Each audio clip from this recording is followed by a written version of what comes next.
ഹരിച്ചേട്ടാ നമസ്കാരം. നമസ്കാരം.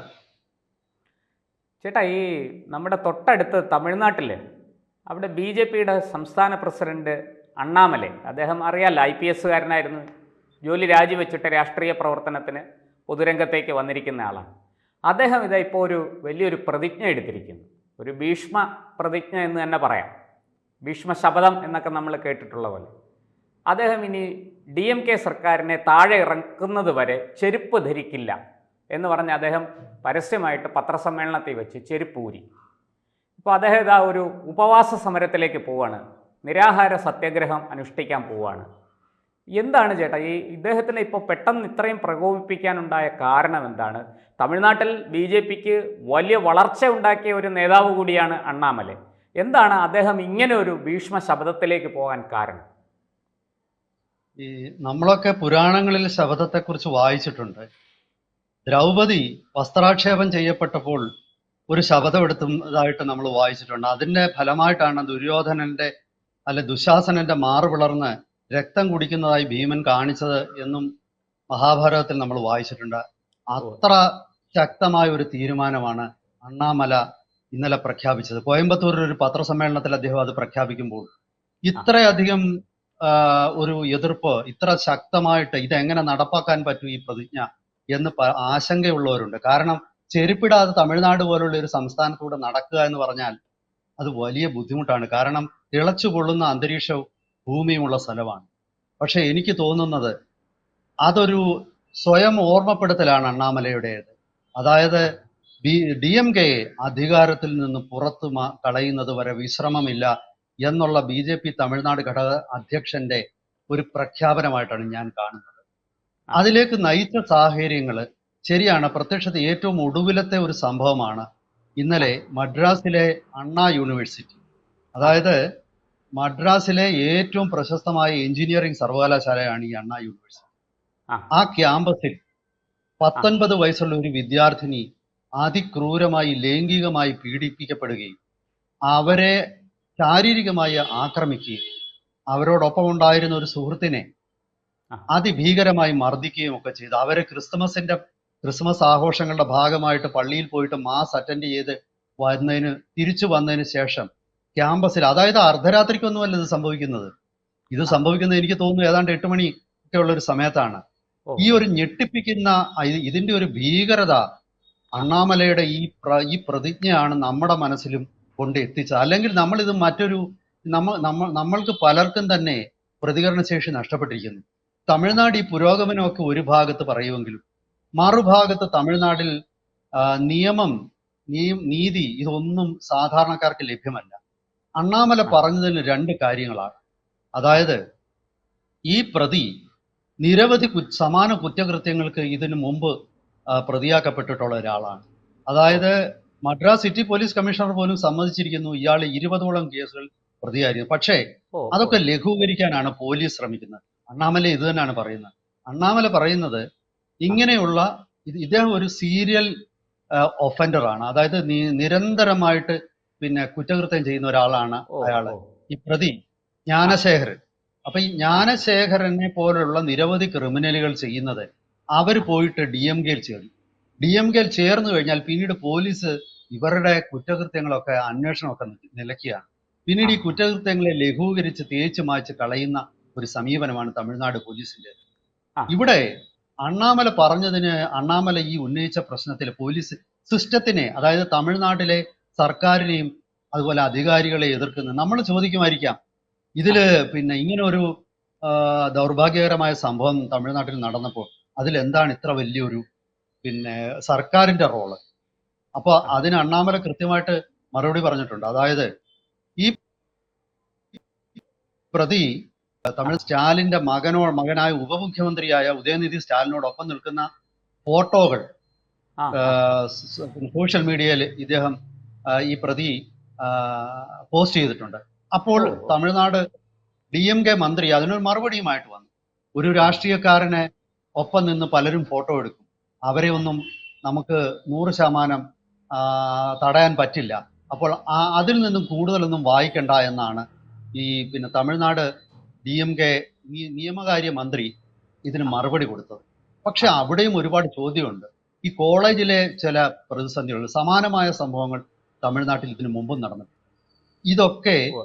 സർക്കാരിന്റെ കണ്ണ് തുറപ്പിച്ചിട്ടില്ല. ഈ ഒരു ആ ക്യാമ്പസിനുള്ളിൽ ഇതാണ് ഇത് നടക്കുന്നത്. ഈ ക്യാമ്പസിൽ ഒരു സെക്യൂരിറ്റി ഉണ്ട്, വലിയ സെക്യൂരിറ്റി സിസ്റ്റം ഉണ്ട്, അതുപോലെ ക്യാമറകളുണ്ട്. ഇതിന്റെ എല്ലാം മധ്യത്തിലാണ് ഈ അതിക്രൂരമായ ഈ പീഡനം നടന്നത്.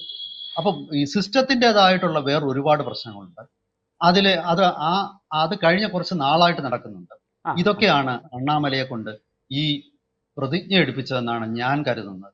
അതിന്റെ ഗൗരവം സമൂഹത്തിന്റെ മുൻപിലേക്ക് കൊണ്ടുവരാൻ എന്തായാലും പ്രതിജ്ഞ സഹായിച്ചു. ഇതിനു മുമ്പ് നടന്ന സംഭവങ്ങളിലേക്ക് പ്രശാന്ത് ചോദിക്കുകയാണെങ്കിൽ ഞാൻ അതിന്റെ വിശദാംശങ്ങൾ പറയാം.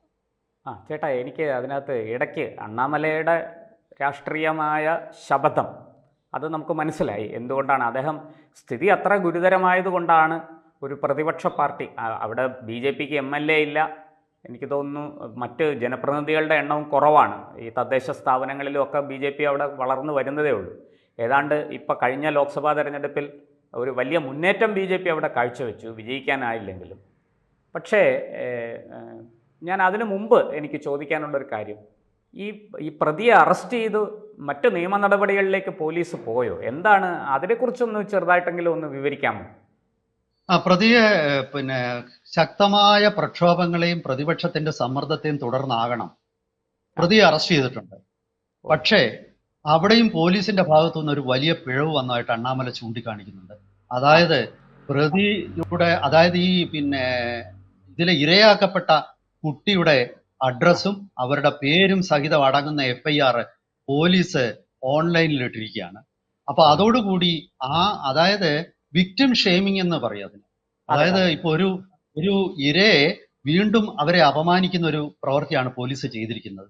ഈ വിക്ടിം ഷെയ്മിങ് അവിടെ പോലീസ് നടത്തിയിരിക്കുന്നു. പിന്നെ മാത്രമല്ല, ഈ പ്രതിയെ അറസ്റ്റ് ചെയ്യുന്നതിന് മുമ്പ് തന്നെ പോലീസ് ഈ സംഭവത്തെ തുടർന്ന് പ്രതിഷേധിക്കുന്നവരെ അറസ്റ്റ് ചെയ്യാനാണ് പോലീസ് വ്യഗ്രത കാണിച്ചത്.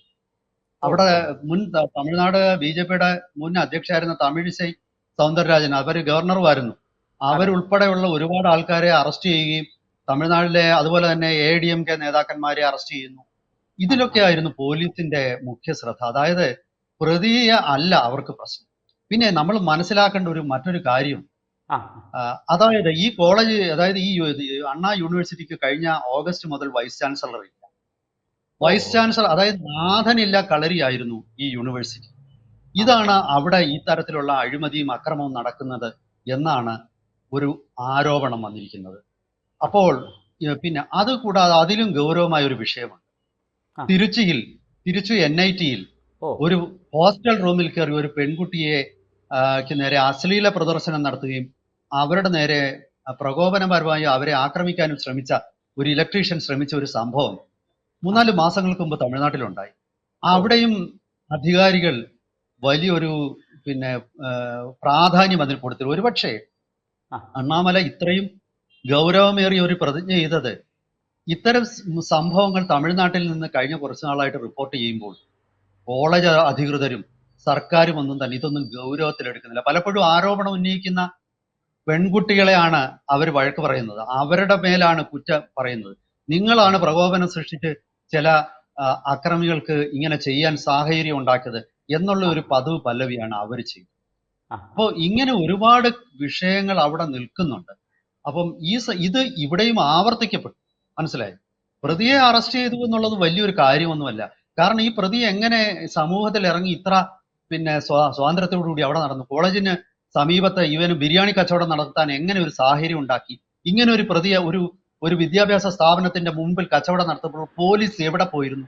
എന്തുകൊണ്ടാണ് കോളേജ് അധികൃതർ ഇതിൽ ശ്രദ്ധിക്കാതിരുന്നത്? വളരെ ഗൗരവമായിട്ടുള്ള ചോദ്യങ്ങളല്ലേ ഇത്? അപ്പൊ പ്രതിയെ അറസ്റ്റ് ചെയ്തു എന്നുള്ളത് ഒരു ന്യായമൊന്നും ആണെന്ന് എനിക്ക് തോന്നുന്നില്ല. ചോദിക്കൂ. എന്തായാലും ചേട്ടനിപ്പോൾ പറഞ്ഞതിൽ നിന്ന് ഒരു കാര്യം മനസ്സിലായി. അണ്ണാമലയുടെ ഈ പ്രതിജ്ഞ വാസ്തവത്തിൽ പാഞ്ചാലിയുടെ ശപഥം പോലെയാണ്. കാരണം നിറഞ്ഞ സഭയിൽ വെച്ച് വസ്ത്രാക്ഷേപം നടത്തി ഉടുത്തിരുന്ന തുണിയെല്ലാം ഊരിക്കളഞ്ഞു. ആ സമയത്ത് അവിടെ ഉണ്ടായിരുന്ന ഈ ഭരണാധികാരികളെല്ലാം, രാജാവടക്കം എല്ലാവരും നിശബ്ദരായി. ഇവിടെ അതുപോലെ DMK നിശബ്ദരാണ്.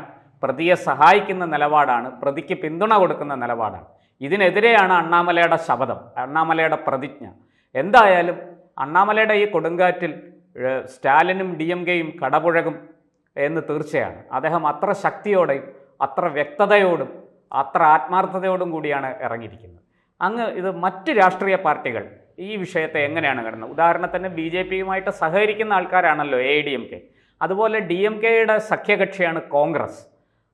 ഇവരുടെയൊക്കെ നിലപാട് ഈ വിഷയത്തിൽ എന്താണ്? അതും കൂടി ഒന്ന് പറഞ്ഞ് നമുക്ക് അവസാനിപ്പിക്കാം.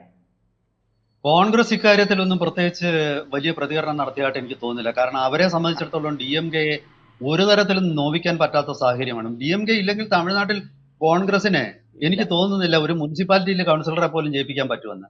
അതെ. കോൺഗ്രസ് ഒന്നും വേണ്ടിയില്ല. പക്ഷേ AIDMK എടപ്പാടി പളനിസ്വാമി വളരെ ശക്തമായ രീതിയിൽ പ്രതികരിച്ചിട്ടുണ്ട്. അവര് ഇന്നലെ ഈ കോളേജിന് മുമ്പ്, അതായത് അണ്ണാ യൂണിവേഴ്സിറ്റിക്ക് മുമ്പിൽ നടന്ന പ്രതിഷേധ സമരങ്ങളിൽ അവർ പങ്കെടുത്തിരുന്നു. അവരും അറസ്റ്റ് ചെയ്യപ്പെട്ടിട്ടുണ്ട്. പക്ഷേ ഈ അണ്ണാമലയുടെ ഈ ഒരു നാടകീയ പ്രഖ്യാപനങ്ങളാണ് യഥാർത്ഥത്തിൽ ഇതിന്റെ ഗൗരവം സമൂഹത്തിന് മുന്നിൽ, അതായത് നിങ്ങളുടെ തലയിലേക്ക് ഈ ഗൗരവം കൊണ്ടുവരികയാണ്. ഇതുവരെയും ഇതൊക്കെ നടന്നിട്ട് നിങ്ങൾ ആരും ഇതൊന്നും ശ്രദ്ധിക്കുന്നില്ല. ഈ പണ്ട് തൊട്ടേ തമിഴ്നാട്ടിൽ ഒരു ചൊല്ലുണ്ട്, അതായത് AIDMK അധികാരത്തിൽ ഇരിക്കുമ്പോൾ അഴിമതി സർവത്ര അഴിമതിയായിരിക്കും, DMK അധികാരത്തിൽ വന്ന ഗുണ്ടായുസവും സ്ത്രീകൾക്ക് നേരെയുള്ള അതിക്രമമാണ്. ഇതാണ് ഈ പാർട്ടികളുടെ ഒരു പ്രത്യേകത. അപ്പം ഇപ്രാവശ്യവും അത് തന്നെയാണ്. DMK അധികാരത്തിൽ നിന്ന് പുറത്താക്കാൻ വേണ്ടി പ്രതിജ്ഞ എടുത്തിരിക്കുകയാണ്. എനിക്ക് തോന്നുന്നു അദ്ദേഹം വെല്ലുവിളിക്കുന്നത് അദ്ദേഹത്തിനെ തന്നെയാണ്, അണ്ണാമല. അതായത് അദ്ദേഹത്തിനെ ഓരോ നിമിഷവും അദ്ദേഹം സ്വയം ഓർമ്മപ്പെടുത്തുകയാണ് ഈ സർക്കാരിനെ പുറത്താക്കണമെന്ന്. എന്തായാലും നമുക്ക് കാത്തിരുന്ന് കാണാം എന്ന് തന്നെയാണ് എനിക്ക് തോന്നുന്നത്. അദ്ദേഹം വരും നാളുകൾ വലിയ പ്രക്ഷോഭത്തിൻ്റെതായിരിക്കും തമിഴ്നാട്ടിൽ, സംശയമൊന്നുമില്ല. എന്തായാലും അണ്ണാമലയെ സ്വയം ഓർമ്മപ്പെടുത്തുന്നതിനോടൊപ്പം BJPയെയും പ്രതിപക്ഷ കക്ഷികളെയും ഓർമ്മപ്പെടുത്തുന്നു, ഭരണകക്ഷിയെ ഓർമ്മപ്പെടുത്തുന്നു. ഇത് നാശത്തിലേക്കുള്ള പോക്കാണ്, ഇത് പാടില്ല, ഇത് തിരുത്തണം, കുറ്റവാളികൾക്ക് അർഹമായ ശിക്ഷ കൊടുക്കണം, സ്ത്രീകൾക്ക് ഏറ്റവും വലിയ സുരക്ഷ കൊടുക്കണം എന്ന് അണ്ണാമല നിരന്തരം സ്വയം മാത്രമല്ല മറ്റുള്ളവരെയും മാധ്യമങ്ങളെയും ഉൾപ്പെടെ ഓർമ്മപ്പെടുത്തുന്നതാണ് അണ്ണാമലയുടെ ആ പ്രതിജ്ഞ. നന്ദി. ശരി.